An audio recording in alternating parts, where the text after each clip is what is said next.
할렐루야. 바이블 여행의 황 목사입니다. 오늘은 삼일체 하나님, 성부, 성자, 성령 하나님 중에 성령님은 어떤 분이냐에 대해서 한번 살펴보도록 하겠습니다. 성경에 삼위일체라는 말은 없지만은 성부 하나님, 성자 예수님, 성령 하나님에 대해서 기록한 구절들이 많이 있습니다. 그 중에서 누가복음 3장 22절 보면은 예수님께서 세례 요한에게 세례를 받으실 때에 그 장면이 나와 있습니다. 누가복음 3장 22절 보면은 성령이 형체로 비둘기같이 그의 위에 강림하시더니 하늘로서 소리가 나기를 너는 내 사랑하는 아들이라 내가 너를 기뻐하노라 하시니라. 아멘. 여기서 예수님께서, 성자 예수님이시죠. 예수님께서 세례 받으실 때에 하늘에서 성령님, 성령이 형체로 성령 하나님께서 비둘기같이 바로 예수님 위에 강림하셨습니다. 그리고 나서 하늘로서 소리가 나기를 너는 내 아들이라. 여기서 삼위일체 세 분이 계신 거죠. 너는 내 사랑하는 아들이라. 이렇게 말씀하신 분은 바로 성부 하나님이십니다. 그러니까 성자 예수님께서 세례 받으실 때에 성령이 성령 하나님께서 하늘로서 내려오시고 또 예수님께 너는 내 사랑하는 아들이라 말씀하신 성부 하나님이 계십니다. 그래서 여기서 성부 하나님, 성자 예수님, 성령 하나님 이렇게 삼위일체의 하나님에 대해서 이렇게 기록하고 있습니다. 그리고 목사님들께서 축도하시는 그 축도의 그 기초 내용이 바로 고린도후서 13장 13절입니다. 주 예수 그리스도의 은혜와 하나님의 사랑과 성령의 교통하심이 너희 무리와 함께 있을지어다. 여기서 보면은 주 예수 그리스도의 은혜, 바로 예수 그리스도 성자 예수님이시죠. 그리고 하나님의 사랑과 성부 하나님의 사랑, 성부 하나님, 그리고 성령의 교통하심이 성령 하나님, 이렇게 삼위일체 하나님에 대해서 이렇게 기록하고 있습니다. 이번 시간에는 우리가 성령 하나님, 제3위 하나님에 대해서 살펴보려고 하는데요. 성령님은 아무리 강조해도 지나치지 않습니다. 지금 바로 이 시대가 성령의 시대이기 때문입니다. 그래서 오늘날에는 특히 성령에 대해 관심이 높아지고 있는 실적입니다. 그러나 많은 사람들이 성령 하나님을 오인하여서 단순한 하나님의 능력 정도로 인식하기도 하고 성령 하나님과의 인격적인 교제를 제한하기도 합니다. 그러나 성령 하나님은 삼위일체 하나님 가운데 제3위 하나님이시고 그는 전능하시며 영원하시며 무소부재하신 하나님이십니다. 그는 성령님께서는 이미 천지를 창조하실 때부터 천지 창조에 동참하신 창조주 하나님이십니다. 창세기 1장 2절 보면은 땅이 혼돈하고 공허하며 흑암이 깊음 위에 있고 하나님의 신은 수면에 운행하시니라. 하나님의 신, 바로 성령님이시죠. 여호와의 신. 이와 같이 성령님은 전능하신 창조주 하나님이십니다. 성경의 대부분은 하나님 자체가 성령이거나 아니면 성령과 동역하고 계시는 분으로 증거하고 있습니다. 이는 하나님이 본질적으로 영이시며 모든 살아있는 피조물들에게 있어서 생명력의 원천이 되심을 가리킵니다. 이 원리에서 하나님은 인간에게 자신과 동일한 품격을 주시는 수요자가 되심을 알 수 있습니다. 성령님을 구약에서는 여호와신 이렇게 많이 표현하고 있습니다. 이사야 63장 14절에서도 여호와의 신이 그들로 골짜기로 내려가는 가축같이 편히 쉬게 하셨도다. 이사야 61장 1절에서는 주 여호와의 신이 내게 임하셨으니 이는 여호와께서 내게 기름을 부으사 이렇게 기록하고 있고요. 욥기 33장 4절에서는 하나님의 신이 나를 지으셨고 전능자의 기운이 나를 살리시느니라. 여기서 보면은 성령님은 하나님의 신 같은 의미죠. 여호와의 신, 그리고 전능자의 기운이라고 말씀하셨습니다. 이것은 어떻게 보면은 우리 3차적인 물리적인 우리가 세계에 살고 있는 우리들의 그런 차원이 아니기 때문에 성령님은 하나님이신 하나님이시면서 기운, 에너지, 힘, 파워, 능력이 되시는 겁니다. 그리고 그분은 우리 안에 거하십니다. 마태복음 10장 20절 보니까 말하는 이는 너희가 아니라 너희 속에서 말씀하시는 자 곧 너희 아버지의 성령이시니라. 성령님은 바로 우리가 예수님 영접할 때에 우리 안에 들어오셔서 내주하십니다. 그리고 나를 인도하시며 나를 이끄시고 바른 길로 나를 지도하시며 내게 능력을 주시는 분입니다. 그분이 우리 안에 계시기 때문에 우리는 바로 그분이 거하시는 집, 바로 성전, 거룩한 집, 성전이 바로 거룩한 집이란 뜻이죠. 그래서 고린도전서 3장 16절, 17절에 너희가 하나님의 성전인 것과 하나님의 성령이 너희 안에 거하시는 것을 알지 못하느냐. 누구든지 하나님의 성전을 더럽히면 하나님이 그 사람을 멸하시리라. 하나님의 성전은 거룩하니 너희도 거룩하니라. 그렇습니다. 성령님, 홀리 스피릿, 거룩한 영이시죠. 그분이 우리 안에 거하십니다. 그렇기 때문에 우리가 거룩해 돼야만 그분과 교제할 수 있고 그분이 내 안에 지속적으로 계실 수 있으며 그분이 또 우리에게 능력을 주실 수 있는 것입니다. 성령님의 다양한 표현들 가운데 성자 하나님과 밀접한 증거들도 매우 많은데요. 성령 하나님은 그리스도의 영, 아들의 영, 예수의 영, 주의 영 등으로 다양한 표현들을 통해 증거되고 있습니다. 로마서 8장 9절에서는 만일 너희 속에 하나님이 영이 거하시면 너희가 육신에 있지 아니하고 영이 있나니 누구든지 그리스도의 영이 없으면 그리스도의 사람이 아니라 기록하고 있습니다. 갈라디아서 4장 6절에서는 너희가 아들인 거로 하나님이 그 아들의 영을 우리 마음 가운데 보내사 아버지라 부르게 하셨느니라.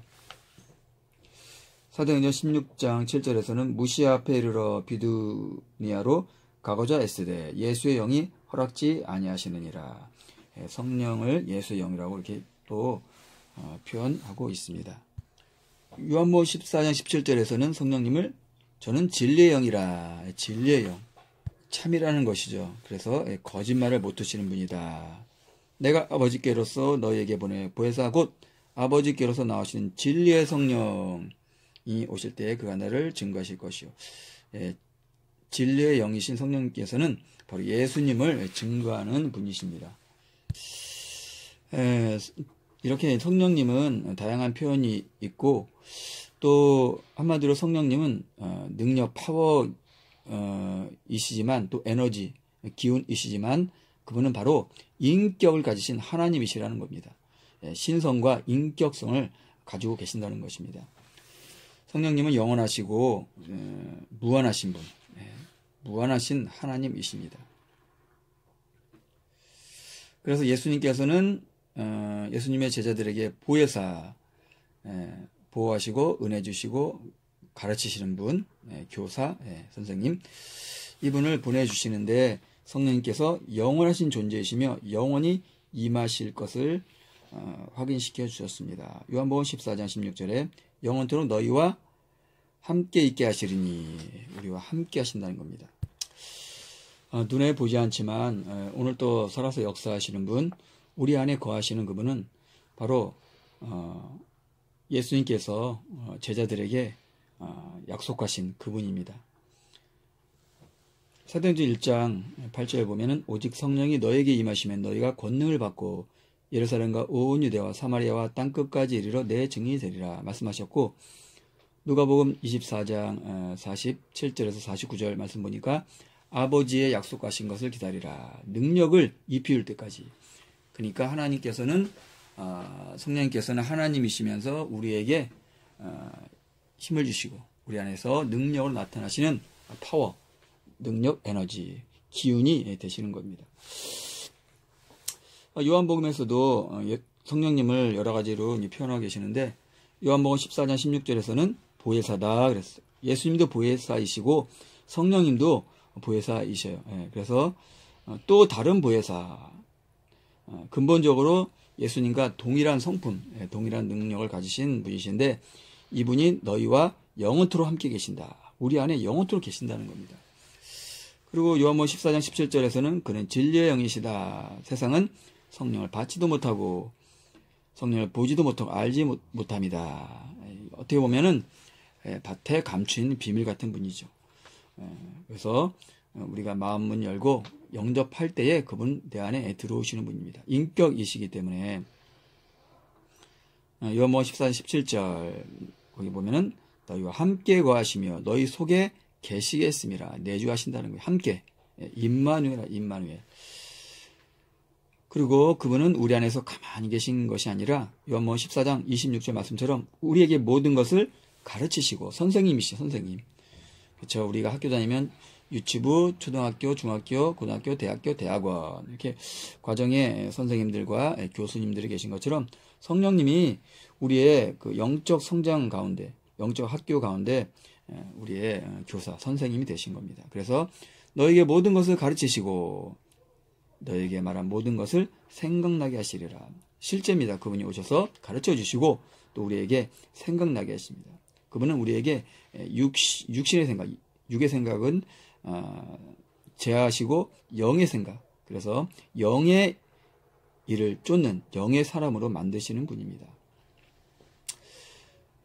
요한복음 15장 26절에서는 예수님을 증거하신다. 그렇죠. 그분은 다른 분이 아니라 예수님을 증거하시는 분입니다. 그래서 예수님 믿고 구원받도록 인도하십니다.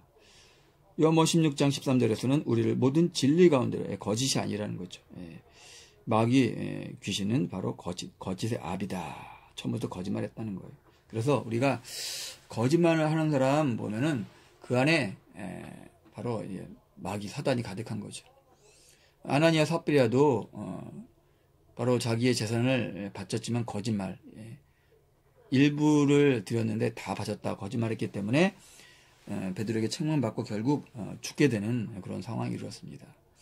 거짓말할 때에 어떻게 너희가 하나님을 속이느냐, 너희 안에 사단이 가득하다 그랬어요. 이렇게 우리는 거짓된 그 영이 아닌 참된 영, 성령님을 우리 안에 모시고 우리가 살아가야 될 것입니다. 그리고 그분은 우리에게 장래일을 알려주신다 했습니다. 모든 진리 가운데 인도하시고 오직 듣는 것을 말하시며 장래일 너희에게 알리시리라. 전능하신 분이기 때문에 미래의 일도 알려주신다는 겁니다. 바로 이분은 우리와 함께 하시는 분이고 우리와 동행하시며 우리 안에 계시면서 우리를 인도해 주십니다.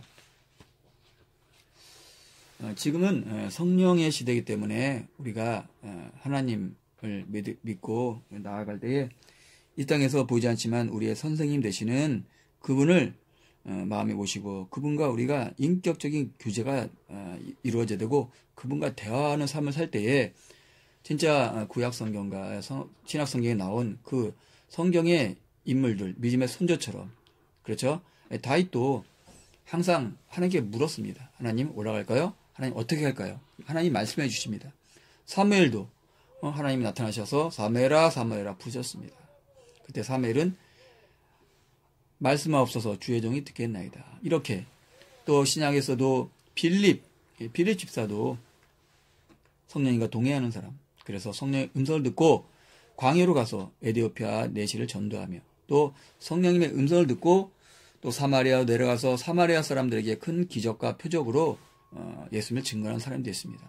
베드로도 바로 성령님의 음성을 듣고 바로 고넬료 이방인의 그 집에 가서 그전에는 이방인 사역이 시작되지 않았는데 성령의 음성을 들어 말미암아 바로 우리 사람의 그런 판단과 그런 이해가 아닌 하나님의 그 음성을 들음으로 말미암아 이방인의 사역이 동참할 수 있는 위대한 일을 할 수 있던 겁니다.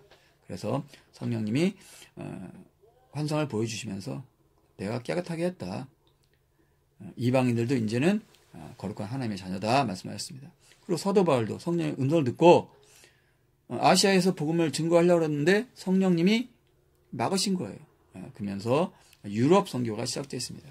자, 지금은 우리가 성령님과 교제하며 성령의 음성을 들어야만이 우리가 하나님의 그 위대한 일, 큰 일에 동참할 수 있습니다. 우리의 사람의 그런 생각과 그런 거 가지고는 우리가 판단할 수가 없습니다. 이해할 수가 없습니다. 그렇기 때문에 하나님께서 말씀하신 성령님과 동행하면서 음성을 듣고 나아갈 때에 하나님께서 기뻐하시는 사람이 되고 하나님의 일에 동참하는 그런 하나님의 참된 동력자가 될 수 있습니다. 자, 오늘도 우리가 성령님과 동행하는 하나님의 자녀들 되길 바랍니다. 할렐루야. 오늘 여기까지 하겠습니다. 감사합니다.